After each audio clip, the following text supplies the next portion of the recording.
नमस्कार, मैं अतुल चतुर्वेदी अपनी विदेश यात्रा की सीरीज में अतुल्स डायरी में अगला एपिसोड लेके आपके सामने प्रस्तुत हूं। फिलहाल इस एपिसोड में जैसा पिछले में मैं बता चुका हूं कि काहिरा की यात्रा चल रही है। इजिप्ट देश जैसा अद्भुत प्राचीन काल की कहानियों किस्सों का सुना था इतिहास में और कहानी किस्सों में, उससे भी सुंदर निकला। तरह तरह के अनुभव हो रहे थे। समय की भी ये हो रहा था कि दूरी बढ़ती जा रही थी अपने घर से। जब हिंदुस्तान से दुबई गए तो समय का फर्क 1.5 घंटे का था। यानी अगर दुबई में सुबह 7 बजे है तो हिंदुस्तान में सुबह के 8:30 बजे थे। जब दोहा बहरीन पहुंचे तो ये फर्क 2.5 घंटे का हो गया था। यानी यदि दोहा में सुबह के 7 बजे हैं तो हिंदुस्तान में सुबह के 9:30 हो चुके थे। अब इजिप्ट में काहिरा में ये फर्क 3.5 घंटे का हो चुका था। यानी सुबह 7 बज रहे थे जब इजिप्ट में, तो फिरोजाबाद या दिल्ली या हिंदुस्तान में सुबह के 10:30 बज रहे थे। रोज सुबह की तरह आज भी मैं घर पर बात करके निकला था। फोन से हालचाल हो जाते थे, हालांकि मोबाइल फोन की सुविधाएं तब नहीं थी, फिर भी बात हो जाती थी। जैसा मैंने आपको बताया कि आज का दिन भी घूमने का था। सुबह होटल से नाश्ता करके निकले थे मिस्टर मैगदी की शानदार कार में, जिसको वो लाए तो ऐसे थे जैसे जैगुआर कार का मॉडल हो, बट वो खटाराओं को भी शर्मा दे ऐसी अद्भुत गाड़ी थी।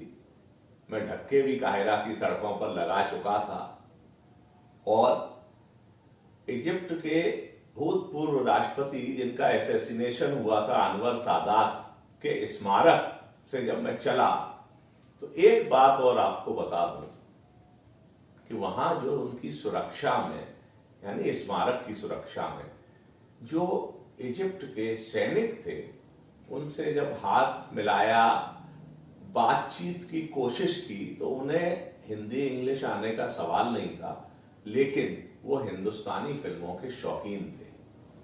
और उनकी बात से मालूम पड़ा कि वो अमिताभ बच्चन और श्रीदेवी के बहुत बड़े फैन थे। मिस्टर मैगदी ने मुझे बताया कि अमिताभ बच्चन और श्रीदेवी को पूरे इजिप्ट में बहुत पसंद किया जाता है और मिस्टर मैगदी भी अमिताभ बच्चन और श्रीदेवी के बहुत बड़े फैन थे। मिस्टर मैगदी से ये सुन के कि वो हिंदी फिल्मों के अमिताभ बच्चन और श्रीदेवी के मुरीद हैं, अब तक के उनके जैसे सारे पाप मेरे मन में धुल गए थे। उनकी हरकतों को मैंने एक तरीके से एक तरफ कर दिया था और नए उत्साह के साथ अब उनके साथ मैं जा रहा था इजिप्ट का फेमस म्यूजियम देखने। म्यूजियम पर पहुंचे, वहां मिस्टर मैगदी ने कहा कि मैं अंदर जाके क्या करूंगा। वो बाहर रुके। मैंने टिकट लिया जो 50, 60 या 70 इजिप्शियन पाउंड का था और वीडियो कैमरे का भी टिकट लिया जो उससे अधिक का था, जो मुझे अखरे। बहरहाल जैसे ही म्यूजियम में घुसा हूं, बहुत बड़ा हॉल था और उसमें इतनी बड़ी मूर्तियां थीं कि आप समझ लीजिए कि जो हम लोग अमूमन जिन घरों में रहते हैं, इनकी छतों से तो 1.5 गुनी ऊंचाई की मूर्तियां थी, मतलब 2 गुनी ऊंचाई की भी होंगी। बैठे हुए, खड़े हुए, मिस्र के पुराने राजाओं की, जिनको फराहो कहते थे, उनकी रानियों की, तमाम तरीके की मूर्तियां थी। क्या अद्भुत शिल्प कला का उदाहरण था वहां पर।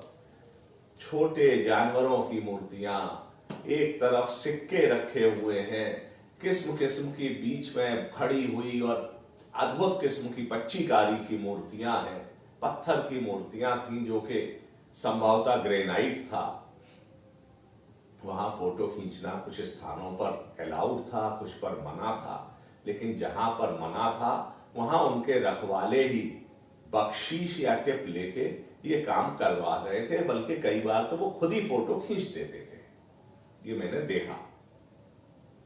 उस हॉल में घूमते घूमते मैं ये सोचने लगा कि कैसे 5000 साल पहले का इजिप्ट रहा होगा, ऐसे कैसे कारीगर रहे होंगे, विशाल मूर्तियां बनाने वाले, अद्भुत हस्तशिल्प वाले, और कैसे औजार रहे होंगे, उन पे कैसे साधन संसाधन रहे होंगे कि वो ये सब कहना चाहिए कि सृष्टि में मानव द्वारा निर्मित अनमोल कृतियों का सृजन कर पाए। वहां पर इजिप्ट के पुराने फराहो, पुराना इतिहास जैसे आपके सामने ताजा साकार हो उठा था। काफी देर में उस हॉल में कई तरफ घूमता रहा, देखता रहा। सैलानियों से भरा हुआ था वो हॉल।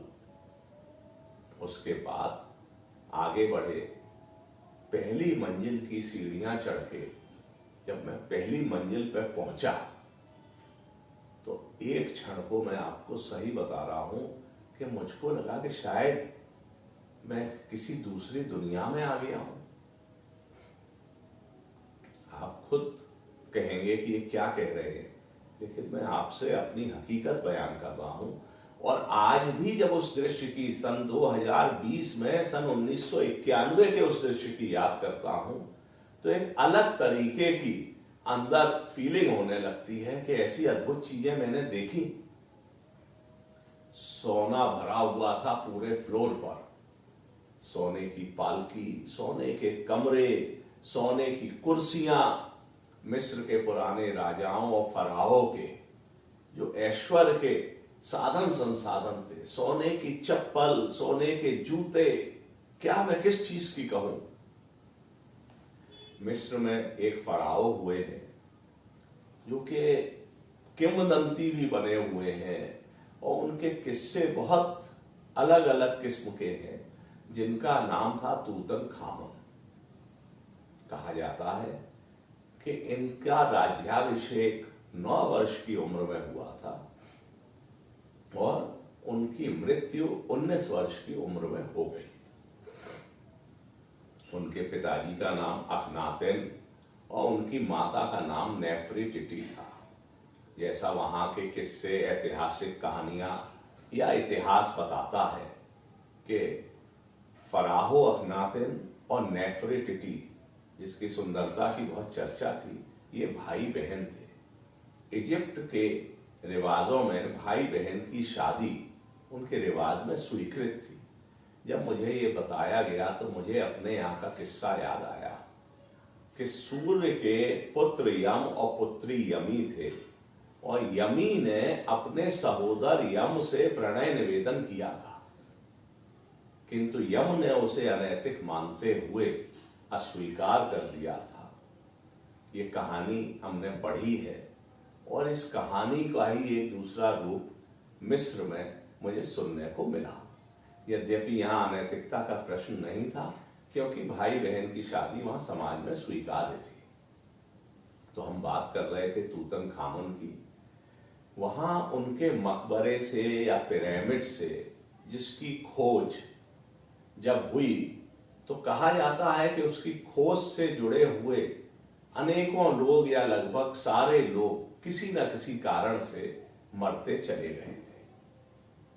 उसको लोग श्राप भी कहते हैं, कुछ लोग कई तरह की बातें कहते हैं। लेकिन आज जब सन 2020 के अप्रैल महीने में मैं ये रिकॉर्डिंग कर रहा हूं और सारी दुनिया में कोरोना का कहर बरपा हुआ है, तो मेरे मन में एक प्रश्न ये भी कौंधता है कि क्या उस मकबरे में उन लोगों ने जो 5000 वर्ष पुराने जिन लोगों ने दफनाया होगा, उनकी संस्कृति इतनी उन्नत थी कि यहाँ मकबरे में जो खजाना भरा जाता है उसे कोई चुरा न ले, तो क्या उन्होंने किसी किस्म का कोई रासायनिक या वायरस जिसको कहें वो वहां बंद कर रखा था कि जिसको खोल के लोग उसकी चपेट में आए और धीमे धीमे मरते चले गए।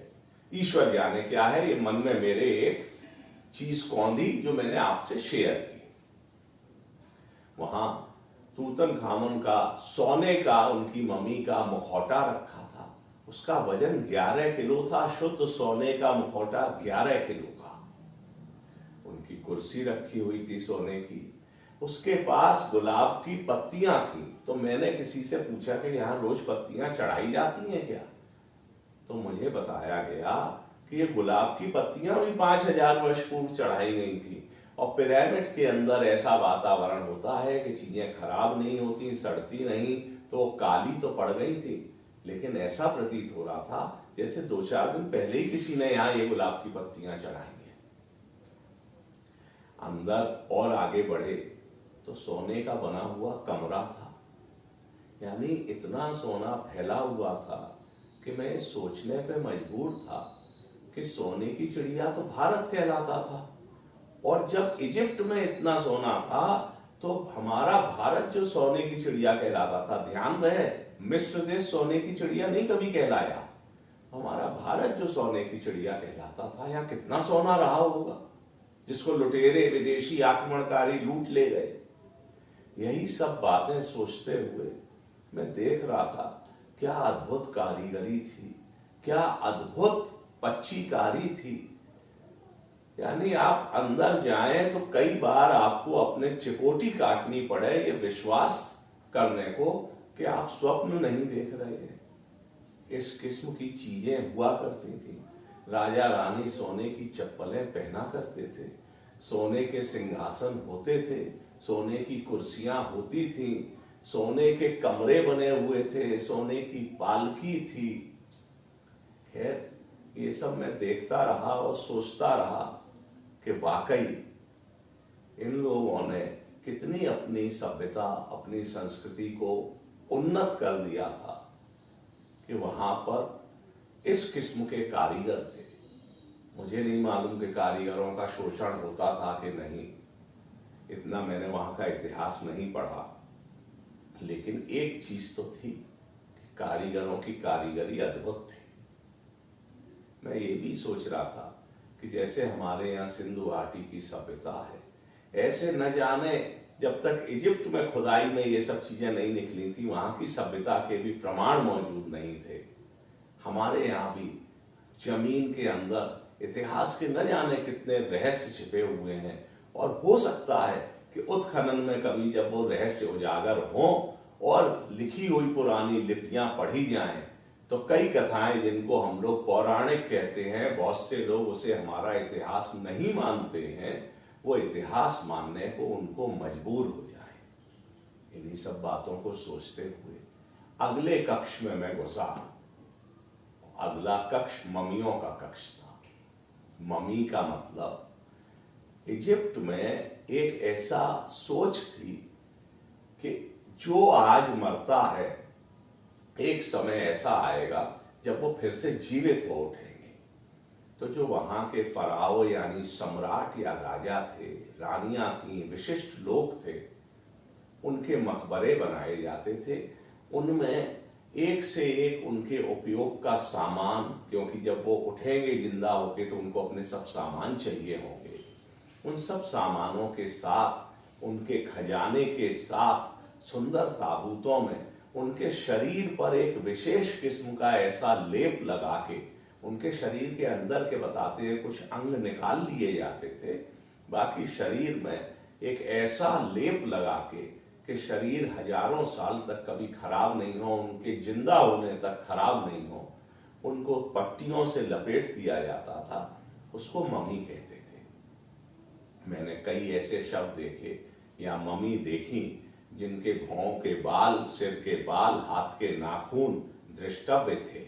ऐसा लगता था कि ये अभी कुछ अरसे पहले या कुछ वर्षों पहले इनकी मृत्यु हुई होगी। एक चीज आपको और बता दूं कि उन मकबरों में बादशाहों या फराहों के साथ उनका पूरा स्टाफ, नौकर चाकर, सारे लोगों को जिंदा ही दफन कर दिया जाता था, क्योंकि जब फराहो जीवित होंगे तो उनको अपने नौकर चाकर, जानवर सबकी ही आवश्यकता होगी। अब इसका आप मानवीय पक्ष या अमानवीय पक्ष, इस पर विचार करते रहिए। लेकिन जैसा मैंने पहले भी कहा है, जो इतिहास होता है वो हमारे आपकी भावनाओं से नहीं लिखा जाता, वो तो घट चुका। हम आप इसको आज अमानवीय कहें, ह्यूमन राइट्स की बात करें, किंतु ये तो हजारों साल पहले का इतिहास है। तब का समय, तब की सोच, उन लोगों का आचार व्यवहार ऐसा ही था और वैसा होता था। बहरहाल उस मम्मियों के कक्ष में सैकड़ों शव थे, तरह तरह के मुखौटे थे, तरह तरह के ताबूत थे, लोग देख रहे थे। और एक क्षण को मेरे दिमाग में आया कि मैं जैसे टाइम मशीन में बैठकर 5000 वर्ष पहले पहुंच गया हूं। मैंने सोचा कि अगर अभी अचानक ये सारे लोग जिंदा हो जाएं तो क्या होगा। और ये सोचते ही मेरे शरीर में रीढ़ की हड्डी से नीचे से लेके ऊपर तक एक सिहरन सी फैल गई।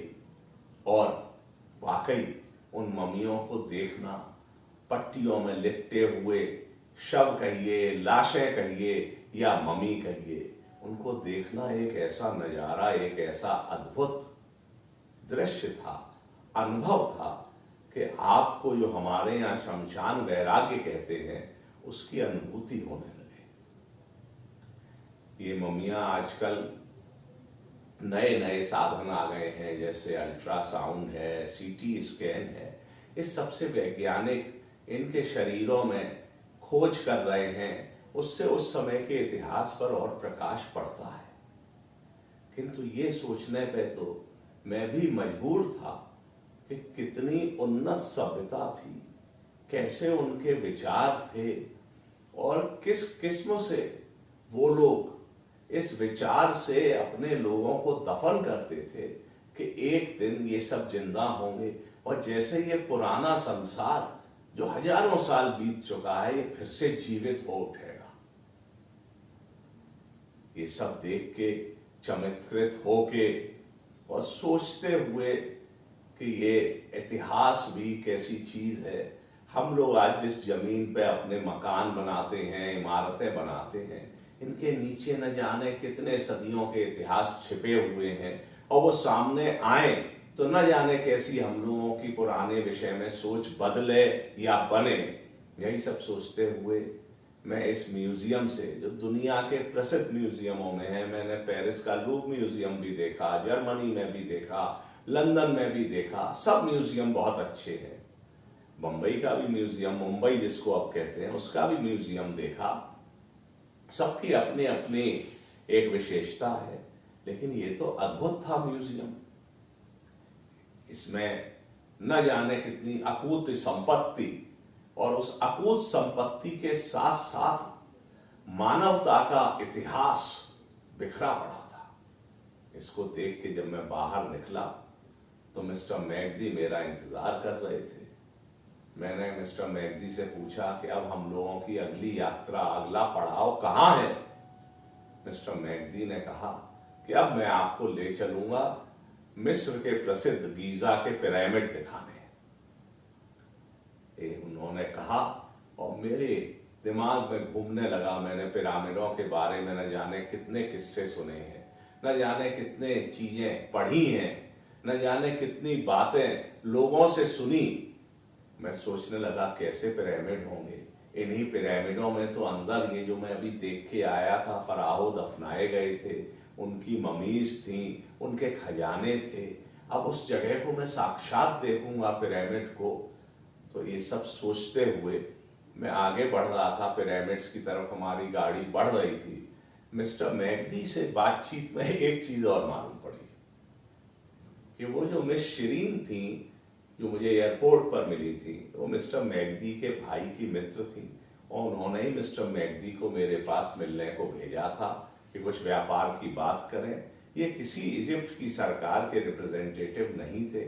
उनके इस खुलासे पर और इस धोखे पर मुझे गुस्सा तो बहुत आई, किंतु अब इस 1.5 दिन के समय में मिस्टर मैगदी से मैं इतना घुल मिल गया था कि उनकी हरकतों को भी मैं नजरअंदाज कर रहा था और उनके साथ कभी कभी मजा भी आने लगता था। तो मैंने सोचा कि चलो अब जैसा भी था मिस्टर मैगदी के साथ इजिप्ट घूमा जा रहा है। यही सब बातें करते हुए और दुनिया के सभी समय के सार्वकालिक 7 अजूबों में से एक पिरामिड देखने को मैं जा रहा था। इन पिरामिडों में क्या था, ये पिरामिड कैसे हैं और वहां कुछ मुझे खट्टे मीठे और अनुभव हुए, इन सब की चर्चा करूंगा। अगले एपिसोड में, जिसका प्रसारण मैं एक दिन छोड़ के यानी कि परसों के दिन करूंगा। तब तक के लिए आपसे विदा लेता हूं इस रिक्वेस्ट के साथ कि यदि आपको ये मेरा एपिसोड अच्छा लगा तो कृपया लाइक करिए, चैनल को सब्सक्राइब करिए और शेयर करिए। आज के लिए इतना ही, फिर मिलेंगे अगले एपिसोड में। तब तक के लिए नमस्कार।